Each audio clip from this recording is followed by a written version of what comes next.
onde a gente entra para adorar, tem arrependimento, né?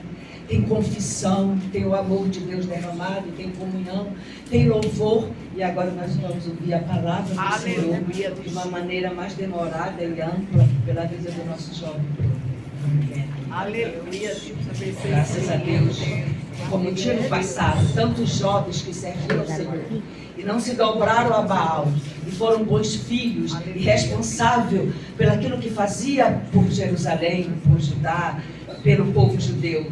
E assim nós vemos Daniel e seus amigos, né? Nós temos uma referência tremenda que já foi falado hoje de José, né? E outros, e nós temos também visto nesse século, nesse tempo que estamos nessa terra, quantos jovens que louvam e engrandecem o Senhor, e outros com tristeza. Eu vi muitas coisas, porque já tenho muita idade, mas que Deus abençoe nossos jovens grandemente, e vamos ouvir uma palavra, porque é a palavra de Deus. Deus, eu te agradeço pela vida do Bruno. Eu te agradeço porque Tu és Deus, porque Tu és Senhor. Eu te agradeço, Senhor, pela família do Bruno, aquela mãe zelosa, Senhor. Senhor, eu confesso, eu não lembro nem o nome dela, mas eu lembro, assim, Senhor, daquelas conversas, quando ela vinha rápido falar comigo. E nós vimos o cuidado, Senhor, com os filhos. Então hoje eu te peço, mais uma vez, derrama o poder do Teu Espírito Santo sobre ele. Que a sua boca esteja aqui confiadamente em Ti, que Tu és o dono da palavra. Pai, abençoa grandemente nosso amigo, que nós temos como filho. E obrigada porque o Senhor, que é o pão vivo, como diz em João 6, que desceu do céu, vai nos alimentar através da boca do Bruno. Muito obrigada, e nós o abençoamos, e confiadamente estamos em Ti, e seremos alimentados. Obrigada por tudo, em nome de Jesus. Amém. Aleluia, Deus, guarda esse. Amém. Pessoal dos irmãos, com a paz do Senhor, obrigado. Amém. Eu quero agradecer essa oportunidade. Para mim é sempre um prazer estar aqui nas consagrações. Fiquei bastante tempo aqui na DEVEC da Taquara, agora estou na DEVEC de dois irmãos, eu tenho acho que mais ou menos uns 10 anos, mas aqui foi praticamente a minha primeira casa. Eu me converti aqui, mas eu me converti em Maricá, onde a minha avó morava, mas depois voltei para o Rio, só passava férias lá e fiquei aqui nessa igreja desde então. Então me sinto em casa aqui também. Vamos à palavra. Meus irmãos, abram suas Bíblias em Atos, no capítulo 28, a partir do versículo 1, que fala de Paulo em Malta. Atos 28, o último capítulo de Atos. Aleluia. A partir do versículo 1.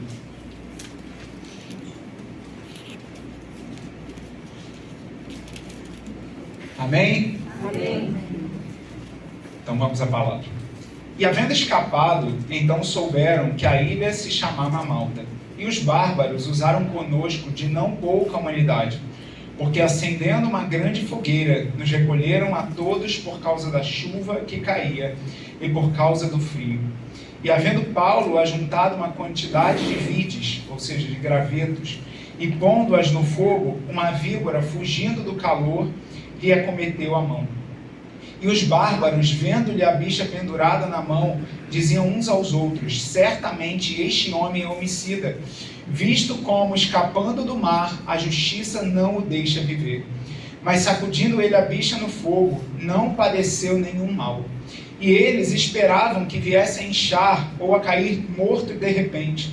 Mas tendo esperado já muito, e vendo que nenhum incômodo lhe sobrevinha, mudando de parecer, diziam que era um deus. E ali próximo daquele mesmo lugar, havia umas herdades que pertenciam ao principal da ilha, por nome Públio, o qual nos recebeu e hospedou benignamente por 3 dias. E aconteceu estar de cama enfermo de febres e disenteria o pai de Públio, que Paulo foi ver, e havendo orado, pôs as mãos sobre ele e o curou. Feito, pois, isto, vieram também ter com ele os demais que na ilha tinham enfermidades e sararam, os quais nos distinguiram também com muitas honras, e havendo de navegar, nos proveram das coisas necessárias. Amém? Amém.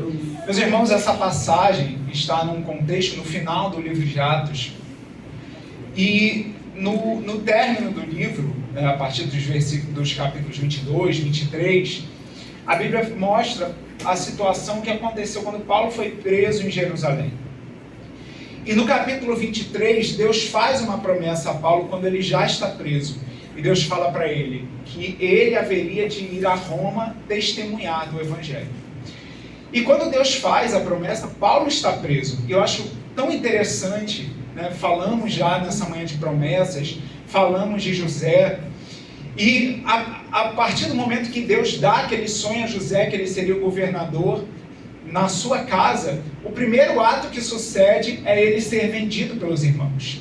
E muitas vezes Deus nos faz promessas e o cenário é contrário àquilo que Deus prometeu. Como foi com José? Como é que ele governaria sobre seus irmãos e agora ele era preso, vendido para outro lugar? Mas Deus sabe trabalhar e Deus sabe fazer. E com Paulo foi assim, ele estava preso, ele vai a julgamento. O governador esperava que Paulo desse um suborno, então ele fica chamando Paulo para voltar à sua presença.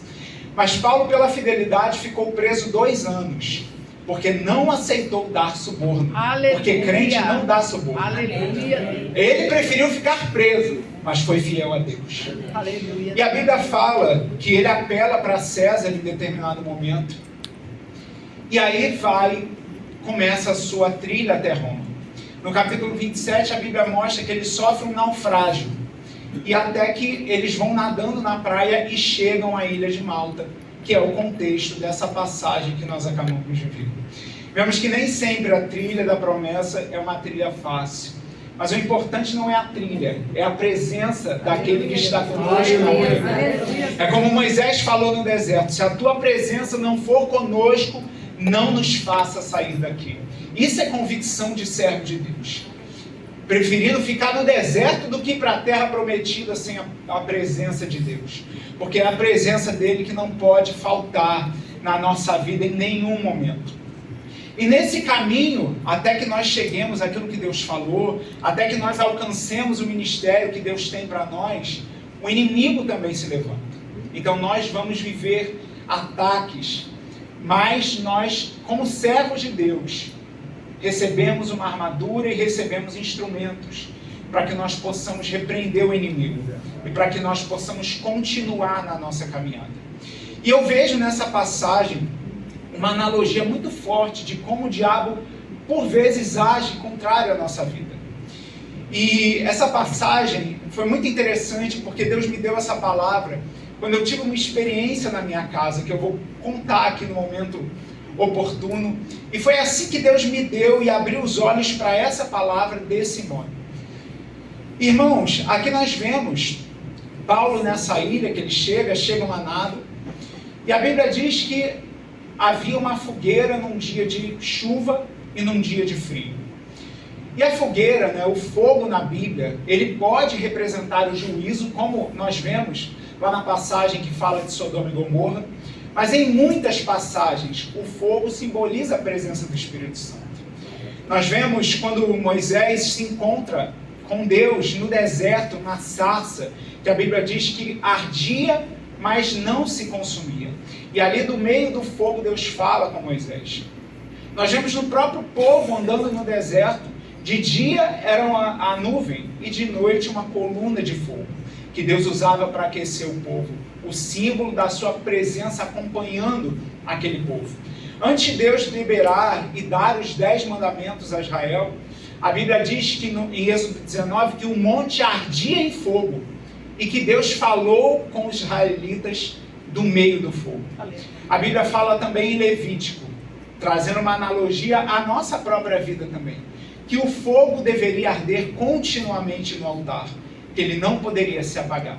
E assim deve ser a vida do cristão, com o Espírito Santo ardendo mais e mais. Eu penso que talvez até com essa palavra, Paulo lá em 1 Tessalonicenses 5,19, ele diz: não apagueis o Espírito. Quando ele usa essa palavra apagueis, ele está fazendo uma analogia com o fogo. Porque o Espírito Santo precisa arder na nossa vida sempre. E a Bíblia fala no próprio livro de Atos, quando o Espírito desce, que viram línguas repartidas como que de fogo sobre a cabeça dos apóstolos. Então nós vemos esse simbolismo muito forte na Bíblia, do fogo como a presença de Deus. E nós sabemos que para que o Espírito Santo reine na nossa vida e para que verdadeiramente nós sejamos conduzidos, nós possamos agir de acordo com o Espírito Santo, nós precisamos nos encher dele. E aí Paulo também fala que nós não devemos nos embriagar com vinho que é a contenda, mas nos enchermos do Espírito Santo. E na vida do cristão, como nós nos enchermos? A própria palavra, nessa parte, ela dá algumas diretrizes, né? Cantando hinos espirituais, sendo gratos, sujeitando, porque depois começa a falar da sujeição, seja em relação ao emprego, seja na relação de casamento. E quando nós lemos a palavra, quando nós estamos na casa de Deus, quando nós oramos, são os métodos, os meios que Deus nos concedeu para que nós nos enchamos do Espírito Santo, para que essa chama não se apague. E eu achei muito interessante nessa passagem que diz que a fogueira estava sendo alimentada num dia chuvoso e de frio. E na nossa vida nós vamos experimentar dias chuvosos e dias de frio. São dias de provação que vêm sobre nós.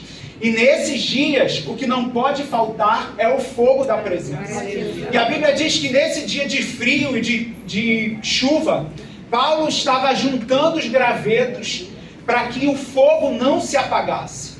E em dias de tribulação, de angústia, nós precisamos fortalecer a nossa vida espiritual, orando, lendo a palavra, buscando ao Senhor, para que o fogo seja mantido na nossa vida. Virão dias de trevas, virão dias difíceis. O próprio dia da morte de Jesus, a Bíblia diz que as trevas tomaram aquela sexta-feira. Mas haverão dias também, haverá dias de sol. Aleluia. O próprio dia da ressurreição, lá em Marcos 16:2, a Bíblia diz que no primeiro dia da semana, quando as mulheres foram ao sepulcro, o sol começou a raiar. A sexta-feira foi negra, mas o domingo da ressurreição foi o dia do sol. Porque na nossa vida o choro pode durar uma noite, mas a alegria vem pela manhã. Mas seja no dia da chuva, seja no dia do sol, o fogo da presença não pode faltar. E para isso, irmãos, nós precisamos tomar atitudes que cabem a nós. A palavra de Deus não pode faltar, a oração não pode faltar, a comunhão com os irmãos, a submissão às autoridades. O fato de estarmos aqui orando, buscando, é o que alimenta esse fogo. E esse é o simbolismo para mim nessa passagem dos gravetos que Paulo está levando para que o fogo não se apague. E na nossa vida é assim, nós precisamos alimentar essa chama. E a partir do momento, Paulo, com as suas mãos, ele pega os gravetos e leva. E as mãos de Paulo nessa passagem, para mim tem um simbolismo do nosso esforço, a nossa parte na busca pela presença, para que essa presença não se apague. Então Paulo, naquele dia chuvoso, naquele dia de frio, ele pega com as suas mãos os gravetos e leva para que o fogo não se apagasse. E aí nós vemos um cenário, Nós sabemos que também na Bíblia a serpente é símbolo do inimigo. E nós vemos isso tanto lá em Gênesis, de Gênesis a Apocalipse, quando fala lá do dragão, a antiga serpente, o livro que o pastor Silas deu como diretriz à igreja para estarmos lendo por esse mês. E aqui nós vemos que no momento em que Paulo está juntando os gravetos, a serpente morde na sua mão. Agora, entenda o simbolismo, que quando nós buscamos a Deus, o inimigo fará com que tentará nos impedir.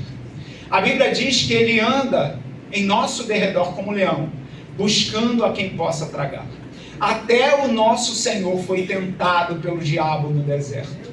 E a Bíblia fala em Lucas 4,13, depois que Jesus falou para ele, vai-te Satanás, porque está escrito, ao Senhor teu Deus adorarás e só a ele servirás. A Bíblia diz lá no versículo 13 que o diabo se ausentou dele por um período de tempo. Isso significa que o inimigo tentou em outras investidas. E assim também é na nossa vida. E agora, olha que interessante que a serpente, nessa passagem, ela morde a mão de Paulo. A mão era justamente o que ele estava usando para colocar os gravetos. E o inimigo tentará parar as nossas atitudes que nos levam à presença.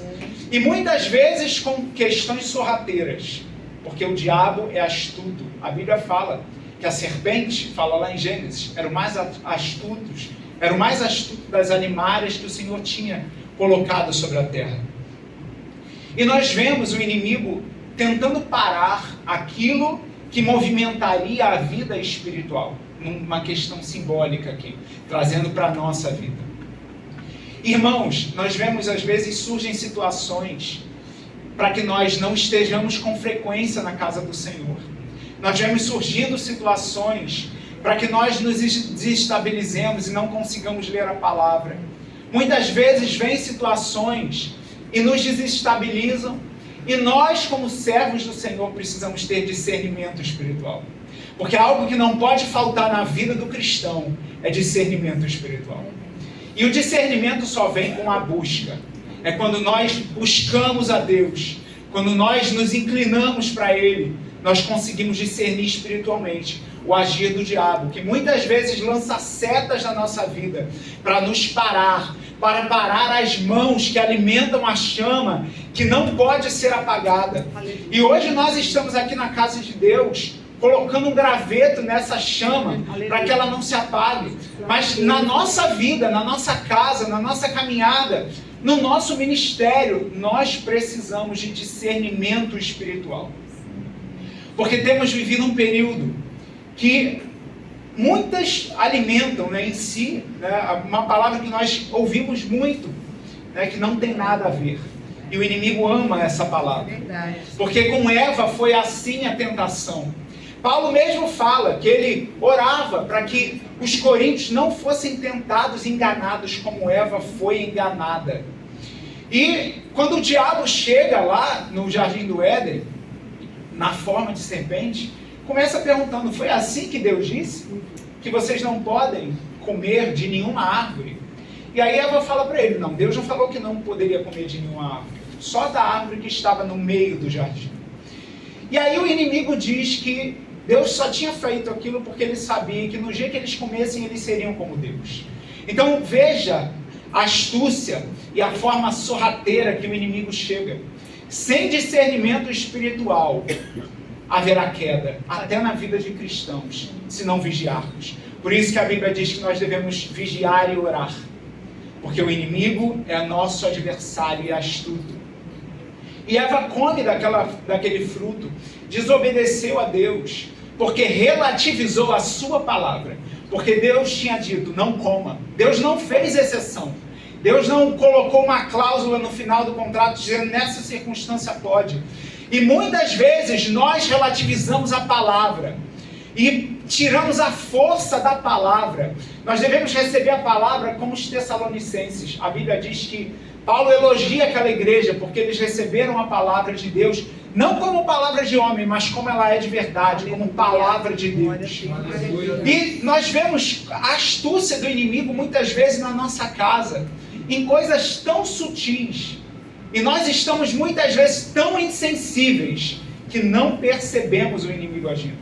Eu sempre converso isso até com as pessoas na minha família e as pessoas lá da igreja, como o inimigo usa a questão dos nossos olhos, do que nós vemos de televisão, para relativizar os nossos valores.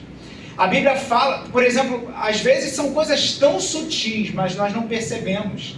Às vezes um filme romântico, que tem todo aquele encanto, mas às vezes o casal que fica junto no final do filme ficou depois de um adultério, mas nós achamos lindo isso. E a Bíblia diz que Deus odeia o adultério, que Deus odeia o divórcio. Mas o inimigo usa situações assim, para que os valores que estão na nossa vida sejam enfraquecidos. E muitas vezes nós colocamos coisas diante dos nossos olhos, ouvimos conversas, damos ouvidos para pessoas que não têm nada para nos acrescentar. E não discernimos a astúcia do inimigo usando situações para matar os valores de Deus que estão dentro de nós. Aleluia. E para relativizar a palavra do Senhor, que é pregada nos nossos púlpitos. E aí muitas vezes até mesmo a palavra dos nossos pastores Nós escutamos e no final já dizemos no nosso coração, não é bem assim. Não é desse jeito. E a palavra de Deus, Jesus diz, passarão céus e terra, mas as minhas palavras não hão de passar. Não há relativismo no meio da igreja. Não pode haver, porque a palavra de Deus é viva e eficaz. A palavra de Deus se cumprirá, como Jesus falou, não vai passar nenhum tio, não vai passar nenhum acento, nada passará sem que seja cumprido. Irmãos, nós não podemos permitir que o inimigo haja na nossa vida. E daí a importância do discernimento espiritual. Quando Deus me deu essa palavra, estava acontecendo uma situação no meio da minha família. E foi assim que Deus me deu discernimento e abriu meus olhos para que eu pudesse ler esse texto dessa forma. Há na minha família muitas pessoas com vício de jogo. Então é uma questão muito forte, até mesmo pessoas que ainda não se converteram, né, dos meus parentes, que vão a bingo clandestino e gastam rios de dinheiro com isso, vivem dentro de bingo. E o meu pai passou por isso, pessoas muito próximas passaram por isso. E eu lembro quando eu tinha 17 anos, eu tinha 19 anos, quando eu já tinha me convertido. E também era, sendo que a minha questão era com jogo de computador. Passava às vezes madrugada. E era uma brigalhada em casa, uma briga, porque era todo mundo disputando o computador, todo mundo querendo jogar. E eu lembro até hoje, quando eu estava no banho, e Deus falou para mim, você nunca mais vai jogar em computador. Até por isso, eu não tenho jogo em celular, eu não tenho videogame. Às vezes eu ainda penso, vou comprar, depois eu me lembro, meu Deus, a palavra que Deus tinha me dado. E isso é muito forte porque nós não podemos, o inimigo muitas vezes atua de uma forma opressiva em uma família, e as histórias são repetidas. E às vezes até na vida de cristãos, histórias sendo repetidas. E aí, toda essa circunstância, graças a Deus, né, hoje na minha casa, todos estão convertidos, na minha família, o meu pai também não vai mais a jogo, graças a Deus. Mas escute a situação que estava acontecendo. As pessoas da minha família, enfim, algumas pessoas também não quero nominar aqui, começaram a ir naquelas maquininhas de bichinho, naquelas máquinas do shopping. E aí começou e vai, a princípio uma coisa inofensiva, não vejo também nenhum problema. Mas há uma questão própria da minha família. Então nós precisamos sempre vigiar em questão de jogo. E aí a coisa começou a ficar descontrolada. De todo mundo. Até eu, em alguns momentos, fui na máquina do bicho também. E aí chegou um momento que eu contei, mais ou menos o que já tinha, já tinham mais de 200 bichos. E você sabe que para pegar um, você perde 10. É mais ou menos desse jeito. E aí eu já estava percebendo que tinha alguma coisa estranha. E foi muito interessante. Porque uma noite eu dormi na casa do meu pai, foi acho que perto do Natal, não, um pouquinho antes. E aí eu tive um sonho de um saco preto enorme. E todos aqueles bichos sendo jogados naquele saco preto. E uma voz falava assim, jogue fora, porque o que não serve para você, não serve para ninguém. E quando eu acordei, Deus falou assim para mim, o mesmo Espírito que atua na tua família, está se infiltrando de novo. Mas o inimigo está usando uma circunstância que aparentemente não é nociva.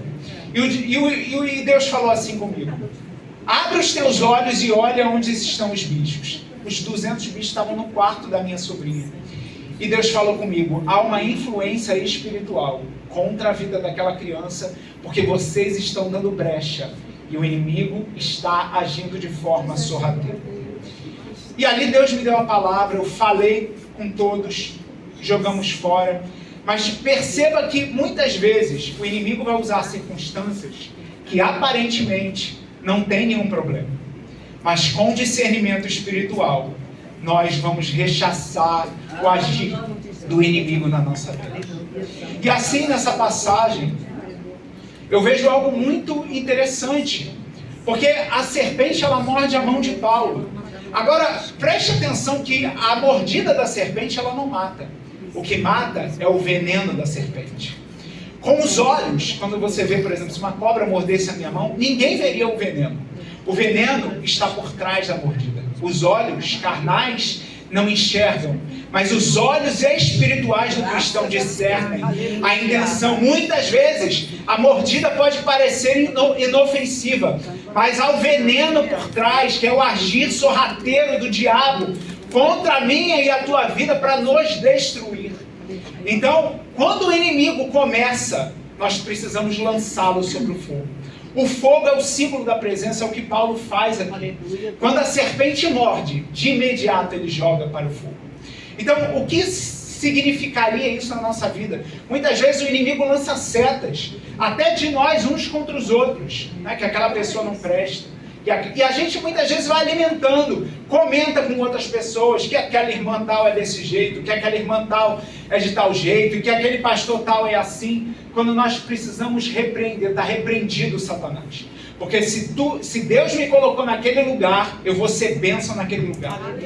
Então nós precisamos rechaçar de pronto, porque o que faz com que o veneno tenha efeito é nós tolerarmos questões na nossa vida que Deus não tem.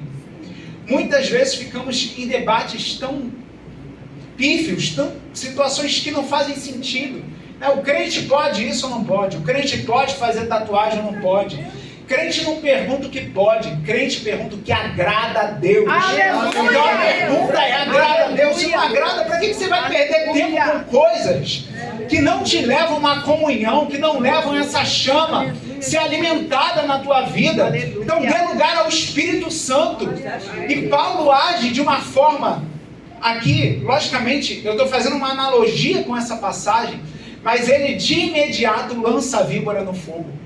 E lançar a víbora no fogo de imediato é se resguardar, é colocar sobre si uma armadura espiritual, é repreender o inimigo, é não permitir, é não aceitar coisas na tua vida, na tua casa, que levem a um prolongamento. Muitas vezes toleramos o inimigo com coisas, com situações, com programas que assistimos, com conversas que temos, com fofoca, e as situações vão se prorrogando.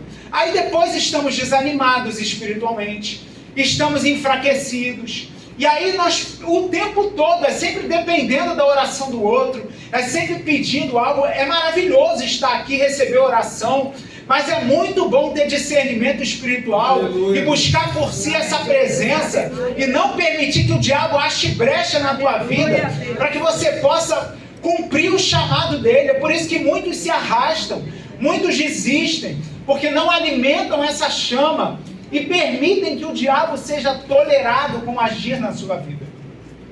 E nós vemos aqui algo sorrateiro, e vemos essa questão do veneno. Nós vemos na vida de vários homens de Deus. Sansão, por exemplo, foi um homem que brincou. Deus tinha ele como um nazireu, um escolhido desde o ventre. E quando o anjo desce e fala com a mãe dele, o anjo diz que nem ela deveria beber vinho, ele não poderia, não deveria cortar o seu cabelo, não deveria tocar em cadáver. E quando ele cresce, ele começa a brincar com as situações, toca no cadáver do leão, se casa com uma mulher dos filisteus contra a orientação dos seus pais, porque paga para ver, e muitas vezes nós pagamos para ver. Nós estamos pagando para ver, brincando com circunstâncias que não nos levarão a um final feliz. E aí podemos ser cristãos, estar na casa de Deus, mas porque damos lugar ao inimigo, o inimigo achando brecha, ele vai agir na nossa vida e na nossa casa. A Bíblia diz que ele veio para roubar, matar e destruir. Ele não brinca de ser diabo, somos nós que brincamos e relativizamos a forma como ele age. E o inimigo, ele age de diversas formas. Ele, como eu falei, ele sempre tentará. E Paulo ultrapassa essa circunstância, ultrapassa essa situação, joga a cobra no fogo, repreende, num sentido espiritual. E aí nós vemos depois uma circunstância de que as pessoas esperavam que ele caísse morto. Porque fizeram um parecer dele, disseram: esse homem fugiu do mar, então se essa cobra mordeu na sua mão, a justiça não está deixando ele viver. E ficaram aguardando Paulo cair morto. Mas a Bíblia diz que passado um longo tempo, nada aconteceu com Paulo. E muitos de nós temos parado na caminhada e caído, e não seguimos no ministério por causa das críticas. Porque e Paulo fala também isso, né? Sempre fazendo referência ao próprio apóstolo. Ele diz que se ele buscasse agradar as pessoas, ele não seria servo de Cristo. Porque não há. Pedro fala em Atos 4,12, mais importa obedecer a Deus do que aos homens. Mas muitos estão caindo e parando por causa das críticas. Irmãos, o que importa não é a crítica, porque o nosso Senhor foi chamado de endemoniado, de samaritano, de baderneiro. E ele diz, se fizeram isso com a vara verde, quem dirá com vocês? Então nós sofreremos situações, mas o que importa é o Deus que nos chamou. A comissão é dele. Foi ele que nos escolheu e não podemos parar pelas críticas. E a Bíblia diz que quando eles percebem que Paulo não tinha morrido, aconteceu nada, eles mudaram o parecer. Eles disseram, ele é um Deus. E muitos têm sido derrubados por causa do orgulho, por causa de serem elevados, permitindo que o seu coração se eleve, sendo essa a estratégia do diabo. Se nós fazemos algo, glória a Deus, porque os dons que distribui a igreja é o Espírito Santo, e é para a edificação da sua obra, não é para a glória própria. O único dom que serve à própria edificação é falar em línguas, porque todos os demais servem à edificação da igreja. Então se canta, se prega, se ora, se dirige o trabalho, glória a Deus, porque é Ele quem nos comissiona e é Ele que nos capacita. Em 2 Coríntios diz, não que possamos por nós pensar alguma coisa como de nós mesmos, mas a nossa capacidade vem de Deus. Os dons vêm dele, é Ele quem nos deu, e toda a honra e toda a glória sejam dadas ao Senhor Jesus. As pessoas têm muitos pareceres, e às vezes uma pessoa mesmo, sobre a nossa vida, uma hora pode estar te amando, outra hora está te odiando. Isso não pode gerar influência na nossa vida. Porque o que tem que gerar na nossa vida influência é a palavra do céu. Quando Jesus estava sendo batizado, uma voz do céu é ouvida e fala, este é o meu filho amado, em quem tenho prazer. É isso, é o que nós devemos importar, é com isso. E a Bíblia, meus irmãos, daí a importância de nós lermos, ela é um espelho. Toda vez quando eu leio a Bíblia, eu estou me olhando no espelho.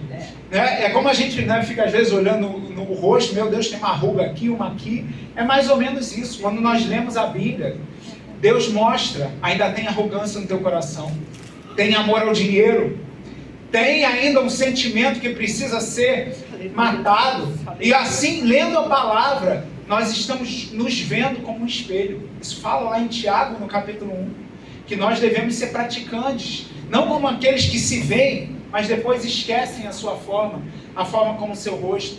Mas nós devemos assim nos olhar. E a Bíblia ela vai nos mostrar. E não adianta parecer de homem. Não adianta parecer de homem. Nós precisamos nos embasar na palavra.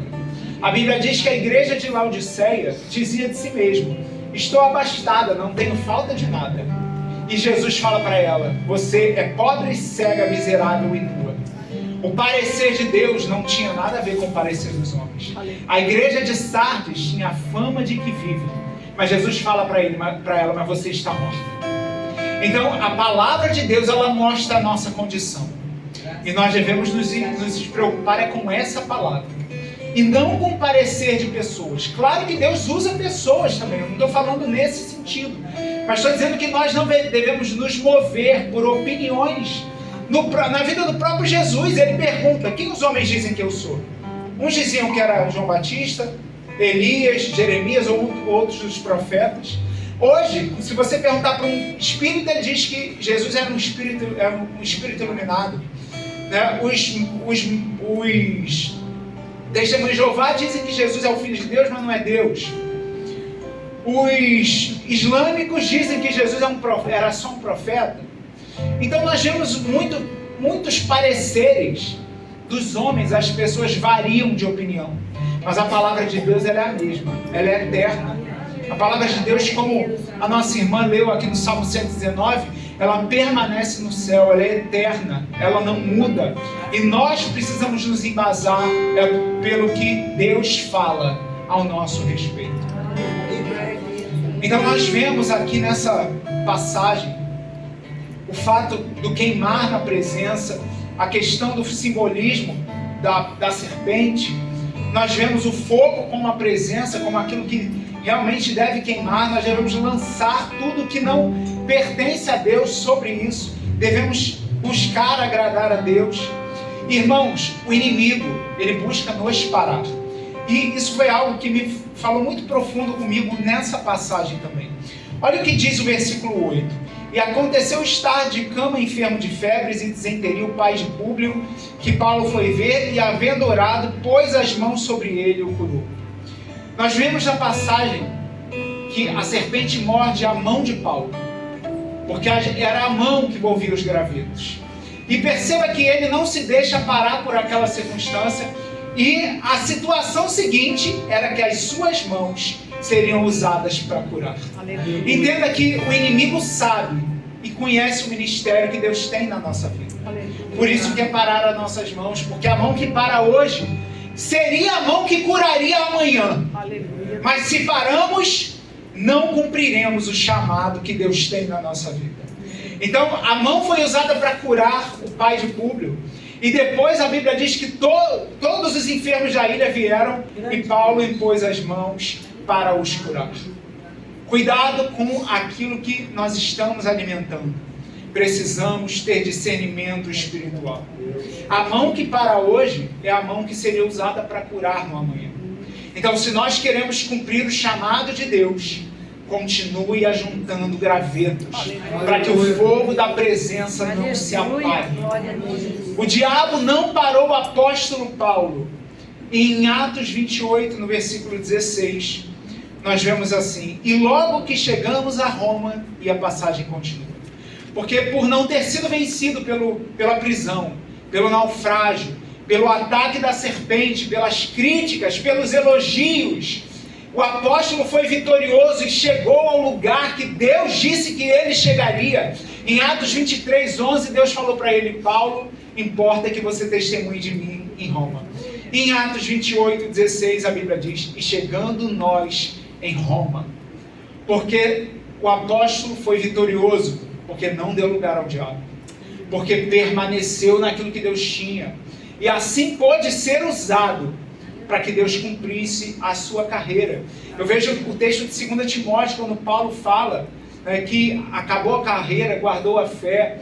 Quanta satisfação ele deve ter sentido ao proferir essas palavras na sua última prisão ali, na masmorra marmitina, ou seja, na prisão que levou à sua morte. Mas ele cumpriu a sua carreira. O diabo não o parou, porque ele deu lugar ao Espírito. Porque a chama que começou a arder no início da vida de Paulo foi a chama que ainda ardia no final da sua vida. E que seja assim, meus irmãos, na minha e na sua vida nessa manhã também. Aleluia. Os irmãos fiquem com essa palavra. Eu agradeço. Glória a Deus.